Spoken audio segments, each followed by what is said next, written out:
डिब्बे में भगदड़ मची हुई थी। लोग एक दूसरे पर गिरते, चिल्लाते, दरवाजे धक्का देकर खोलते जा रहे थे।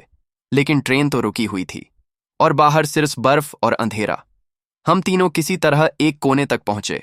माँ ने मुझे कसकर पकड़ लिया। पापा दीवार से टिके, सांसें तेज। ऊपर से फिर वही कदमों की आवाज, टक टक टक।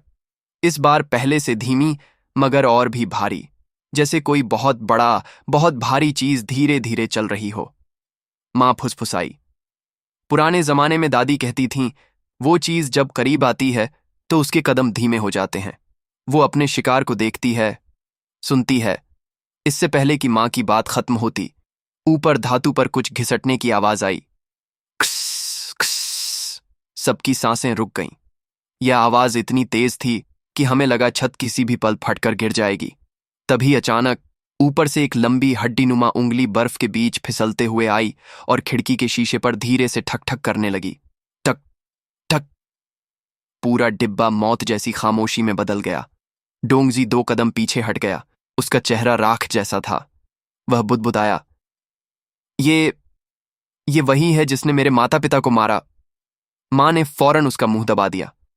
उसका नाम मत लेना, मत बोलना। पर देर हो चुकी थी।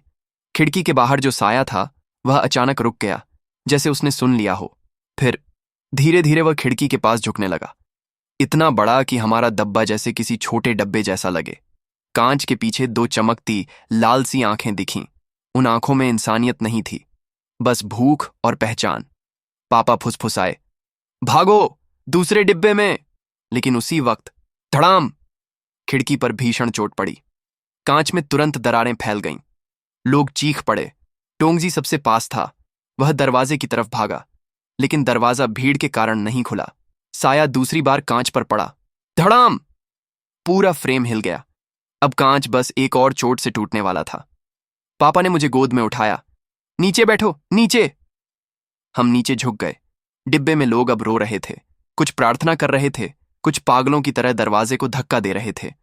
और तभी कांच आखिरकार टूट गया। छर्रर्र। बर्फ और हवा अंदर घुस आई, और साथ ही वह हाथ, इतना लंबा कि सीटों की आधी कतार पार कर गया। हड्डियों जैसा पतला, बालों से ढका हुआ। वह धीरे धीरे सीटों को टटोल रहा था, लोगों को सूंघ रहा था, जैसे किसी खास इंसान को ढूंढ रहा हो। पापा फुसफुसाए, यह डोंगजी को ढूंढ रहा है। डोंगजी कांप रहा था। किसी तरह सीटों के नीचे सरक कर छिप गया, पर वह हाथ उसी दिशा में बढ़ रहा था। माँ ने पापा का हाथ पकड़ा। कुछ करो। पापा ने आंखें बंद करके कहा, चाहे कुछ भी हो, उसका नाम मत लेना। अगर उसने हम तीनों को पहचान लिया तो वह कभी नहीं छोड़ेगा। साया डोंगजी के बिल्कुल पास पहुंच चुका था। उसका हाथ सीटों के नीचे अंधेरे में घुस रहा था, और तभी ट्रेन अचानक झटके से चल पड़ी। डिब्बा हिल गया। वह हाथ फिसलकर पीछे रह गया। बाहर से एक भयानक राक्षसी चीख गूंजी, आर! इतनी तेज कि लोगों के कान बजने लगे। साया पीछे छूट गया। ट्रेन धीरे धीरे गति पकड़ने लगी। पापा ने गहरी सांस ली।